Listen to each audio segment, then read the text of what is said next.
Hey guys, welcome to Digital Digest, and in this video I'm going to show you how to remove end-to-end encryption on WhatsApp.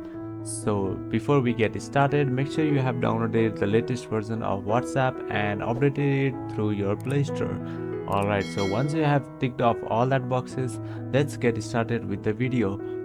Alright, so the first step is to open your WhatsApp and make sure you have logged into your account as well. Alright, so once you have done that, click on these three dot icons above and now click on settings.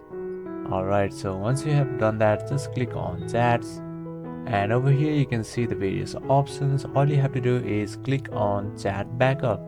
Alright, so once you're here, you can see the option for end-to-end encryption backup.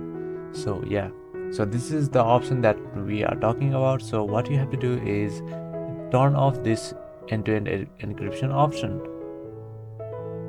So now just click on turn off and there you go. So that is how you'll be able to remove end-to-end encryption on WhatsApp. That's pretty much it. And if you want to turn on, you can do the same steps and turn on it again. So that is how you'll be able to remove your end-to-end encryption on WhatsApp. Thank you for watching this video and I'll see you on the next one. Also don't forget to subscribe to our channel for more videos like this.